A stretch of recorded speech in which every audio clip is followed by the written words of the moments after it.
All right, we've made it to day 3 of our 10-part series in Mastering the Sales Process, Simplified Issue Life. Welcome back to Final Expense Telesales. My name is Dana Neeson. If you have not yet watched part 1 and part 2 of this series, stop, go back. We cover first 30 seconds and your opener, objection handling. Then we talk all about discovery and how to ask hard questions, the differences between how to handle a Miss Betty versus a type A personality from New York or New Jersey. And today we are talking about credibility and education. If you've watched the first 2 videos and we are now meeting for video 3, please give this video a like and post a comment and tell me what you've learned so far, what you're changing with your current sales process, and anything else that you'd like to share. Please do so. It really motivates me to continue to keep putting videos and content out like this, knowing that it's really making a difference in the way that you present to our clients. So welcome back to day 3.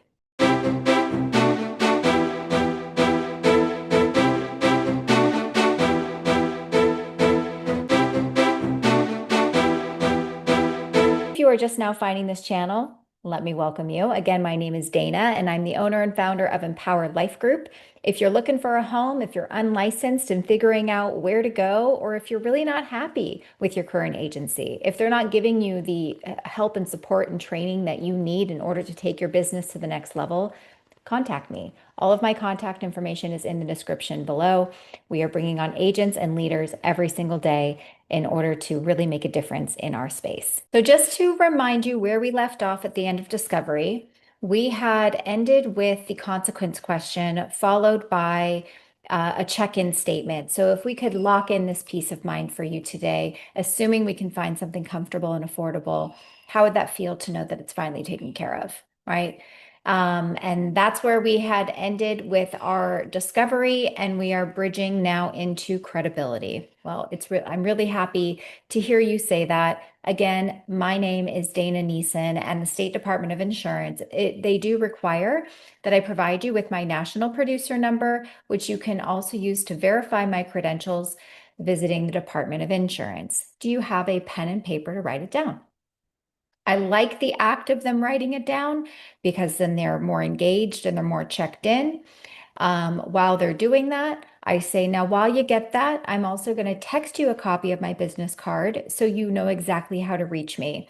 And on that card, it'll have my picture on it, my national producer number, my email address, all the different ways that you can reach me. In fact, why don't you put me on speakerphone and let me know when that card comes through?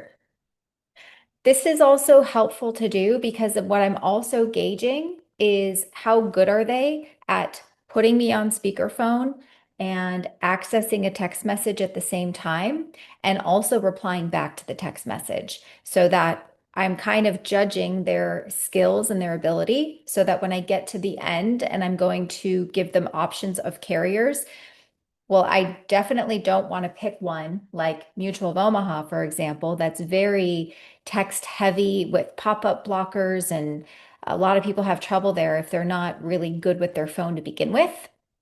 So the best carrier, you want to remember that the best carrier is the one that your clients can sign. And if they are already having challenges getting your business card, putting you on speaker, looking at it, and replying to it, you're probably going to need to pivot to either email or voice signature. Okay, so these are little clues. So I do ask them to put me on speakerphone, look at the card, click on the picture, make it bigger. Do you see me? I'm so glad to meet you. Hey, do me a favor and reply, got it, or yes, or something, so that I know that it came through okay. And I actually have them go through that process. You could even take it one step further and have them save you as a contact on your phone. So that way, the next time you call, right, to follow up or whatever you need, you're already in there. Then I transition to kind of letting them know what my job is. And I do this, if you're paying attention, I do this after discovery, right? Because I'm trying really hard to not make this call about me. I'm trying to keep all of the attention on them, maybe share a story or two. And then once walls are lowered and I understand what the need is, then I now feel it's appropriate to kind of talk about my role in this and how I could help. So my job as a licensed broker in the state of insert their state, California, is to shop around with all 26 major carriers to find who will offer you the best rate and the most coverage based on your age and your health. Now, this way, you won't have to worry about picking up the phone and calling all of them yourself. Do you like the idea of that?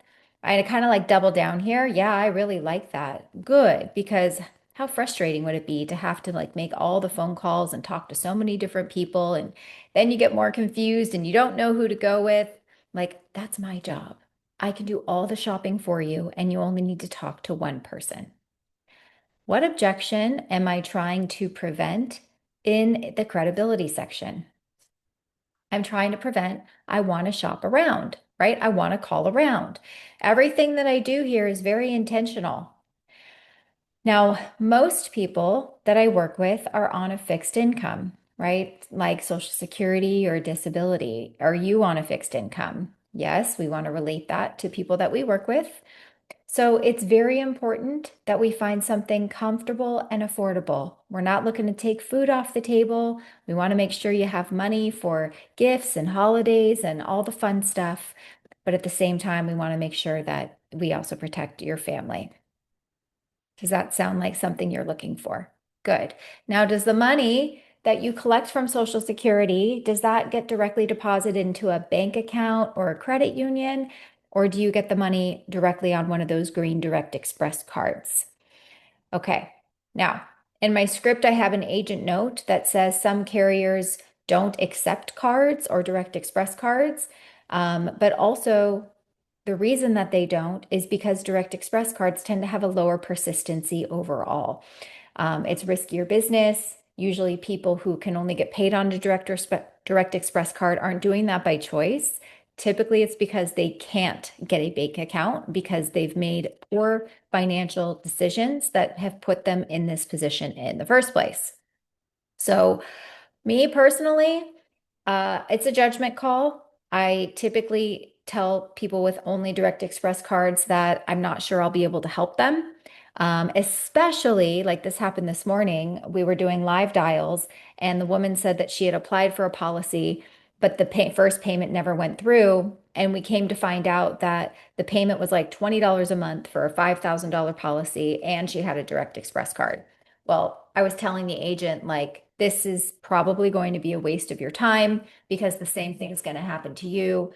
$20, a $20 a month policy on a Direct Express card, that's like a double whammy. And she already hasn't made her first payment on a policy she's already applied for. Like, you just need to know when to walk away and value your time more than trying to get an application or squeezing the living life out of every single lead that you get.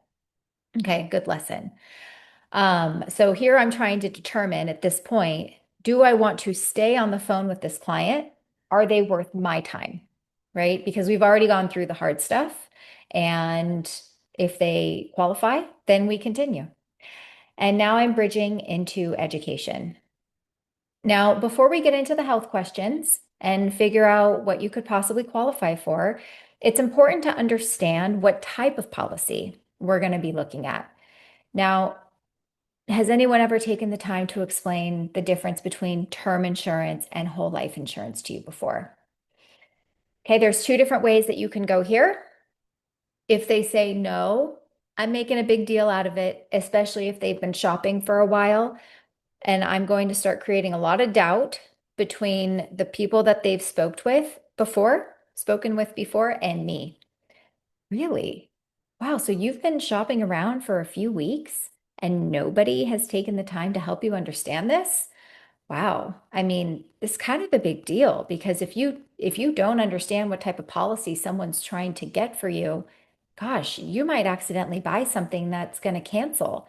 And then your kids are left with nothing and you've spent all this money. So let's not make that mistake and make sure that you understand it so you are getting yourself into a policy that sticks forever. Deal? Yes. Okay. So I kind of get them engaged and interested and very curious about learning about what type of policy is appropriate for them. Now, if they do know the difference, I want to know their level of understanding. And so I'll say something like, that's amazing. You're like 10 steps ahead of most people. Now, just to make sure we're on the same page, can you tell me your understanding on the difference between the two? And I'd probably venture to say that 8 times out of 10, they know maybe 25 to 40% of what they actually should know. And honestly, sometimes people have said term builds cash value and whole life is just life insurance. Like they really don't really know. So make them feel good about the information that they've given you and congratulate them. Again, you know what? You're like 80% of the way there. Is it okay if I fill in some of the gaps? And if you notice, I'm always strategically asking permission to continue because when you ask permission to continue with the next step, what you're actually doing is giving your prospect a perception of control, right? When they dictate whether or not you can go this way or this way, they feel like they have some sort of control or say in how this conversation is going to happen, as opposed to, well, let me tell you what it is. Or actually, I'll just tell you, I'll just fill in the gaps for you, and then you just talk. So take a moment, take a step back, remember to ask permission as often as you can before you just shove information down someone's throat. Okay, so now you have a path for if they say no, you have a path for if they say yes. Either way, you're still giving them the same information. The goal of education is to not make sure they know that whole life insurance is permanent and term insurance cancels. That's one goal, but it's not the main goal. The main goal of education is to make sure they understand that term insurance is cheap and it gives you a lot more coverage and you may not qualify for it depending on your health. Now we also want to stay neutral because if you're on the phone with someone who's young enough and healthy enough and has a lot more than just final expenses to cover, well, maybe there's room for term and whole life in this conversation, right? So you want to try to stay neutral. You don't want to kind of bash on term insurance if you're talking to someone who only qualifies for whole life, but you want to give them the information in a way where they feel empowered to make the decision themselves. So what I have written down as an example is the best way I can explain it to you is term insurance is temporary protection, which means it only lasts for a certain amount of years and then it cancels. And then you pause, right? Pausing between important sentences provides room for your prospect to absorb what you just said and maybe ask a question or provide a statement before you move on. Way too many agents say that sentence and without even taking a breath, they keep talking. Okay, don't make that mistake. The second sentence says term insurance also provides a higher amount of coverage for a smaller monthly payment to protect things like maybe a mortgage, or maybe you need income replacement when raising a family. It usually covers much, much larger expenses that aren't going to be there forever, that you could outlive. Plus, with term insurance, sometimes the price can even go up over time, maybe every 5 years, which can make it unaffordable. Does that make sense? So even the longest term insurance policies, they typically cancel by the age of 80, and then your family's left with nothing. Pause. Let them process everything you just said and make sure they got it, right? Does that make sense? Do you have any questions about what I just said? So do you see why maybe term insurance may not be the best option for you if you're looking to cover final expenses like a burial or cremation? And why do you agree with me about that? I'm doubling down here because I want them to repeat back to me, which will ingrain in their brain that they understand what I just said and it cements it. Well, I wouldn't want that because, I don't want to have to take the chance of outliving something. And then they'll ask you questions like, what happens to all the money that you just paid? Well, it would go away. Then we move into whole life. Now, whole life insurance is the exact opposite. Once you're approved, the payment can never go up, your coverage can never go down, and it can never be canceled at any age. These are the types of policies that people get to make sure things like their funeral costs and final expenses are taken care of because it's permanent. Does that make sense? Right? And here's the tricky part about education that you can't script. Depending on the information you got in Discovery, this is where you tie things in. So if in Discovery, someone had said that they saw an ad for, $20,000 for $9.99 a month, I'm going to bring that information back in education when I talk about term. Now, you told me earlier that you saw an ad for 20,000 in coverage for $9.99 a month. More than likely, this is an example of term insurance. More than likely, that's a teaser rate. The price would keep going up, but ultimately it would cancel. And if you got approved for it, you would likely outlive it. Does that make sense? If they had said something like, I want to cover, a funeral, leave 50,000 for my wife, leave 50,000 for my kids, and they have these unrealistic expectations about what they can get at their age, I bring that back into education. Maybe when I talk about permanent insurance. Now, you told me earlier that you were really hoping to get this much for the funeral, this much for your wife, this much for your kids. I have to share that that might be an unreasonable amount of coverage for us to look at if you're wanting something that's never going to cancel. Those policies are much more expensive.